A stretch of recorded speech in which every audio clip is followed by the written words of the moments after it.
Imagine this. You've just worked a 12-hour shift. You're exhausted. Your stomach's growling. You pull into your street, takeout waiting on the seat beside you, only to find a massive SUV parked right across your driveway. No way in, no way out. And the neighbor who did it, he shrugs and says, "It's not a big deal. Just park on the street." Well, it became a big deal. And that neighbor learned the hard way, to the tune of $300. If you've ever wished you could stand up to someone who disrespected you over and over, hit that like button, subscribe, and stick around, because today's revenge story is one of the most satisfying driveway dramas you'll ever hear. Set up life in the cul-de-sac. I live in a quiet cul-de-sac. Nothing fancy, just a little loop of homes where everyone pretty much keeps to themselves. My driveway fits 2 cars perfectly, mine and my husband's. It's our little space of order in an otherwise chaotic world. And as a nurse, I need that order. My shifts are brutal. I come home drained, my feet aching, my head buzzing from alarms and voices. Pulling into my driveway at the end of the day feels like crossing the finish line of a marathon. But one man in this neighborhood thought my driveway was his personal valet service. We'll call him Jack. The first offense.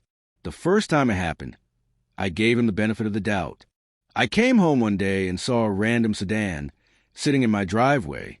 I knocked, and Jack casually said, "Oh, that's my brother. He'll just be a sec." Annoying? Yes. But I told myself it's a one-time mistake. It wasn't. Pattern of disrespect. A week later, another car, this time a friend of his, was dropping something off. Again, blocking my space.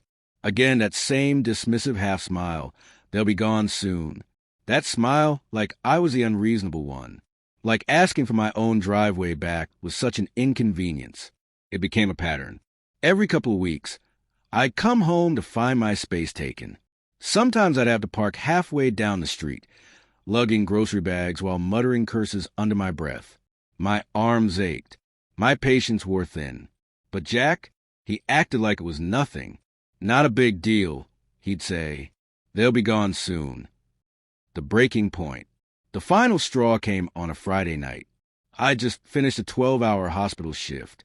My scrub smelled like antiseptic. My legs felt like lead, and all I wanted was to collapse at home with my takeout. I turned the corner, headlights sweeping across my driveway, and there it was, a massive white SUV, parked dead center, not to the side, not halfway, completely blocking me out. I sat there for a moment, gripping the steering wheel, my heart pounding with exhaustion and fury. My food was getting cold. My body screamed for rest. And this giant metal beast sat smugly in the place where my car belonged. I knocked. No answer. I called. Jack finally picked up, his tone as casual as ever. "Oh, yeah, that's my in-laws. They'll only be there a couple hours. Just park on the street. It's not a big deal." That was it. In that moment, something inside me snapped. My exhaustion turned into clarity.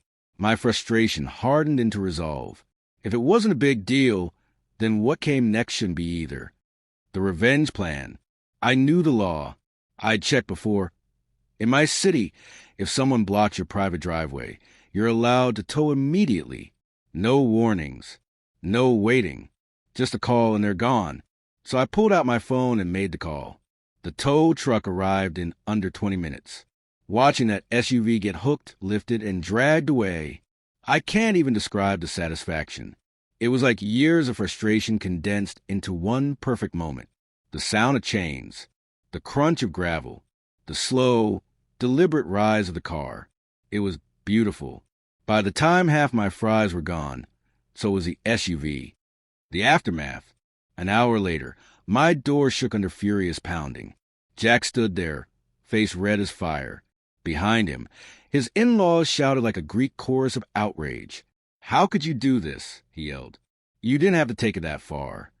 I just looked at him, calm, takeout finally warm in my belly, and said, "You told me it wasn't a big deal, so I treated it like it wasn't a big deal." Then I closed the door in his face. The consequences. They had to pay nearly $300 to get their SUV back from the impound. And funny enough, from that day forward, my driveway has remained spotless. No more just a sec. No more half smiles. No more entitlement. Jack learned his $300 lesson, and I finally got my driveway and my peace back. The true victory wasn't just the towing. It was the silence afterward. The empty driveway that greeted me every night.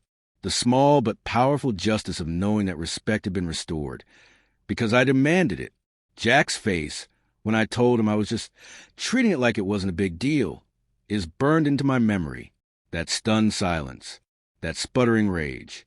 That moment where he realized his casual disregard had cost him real money.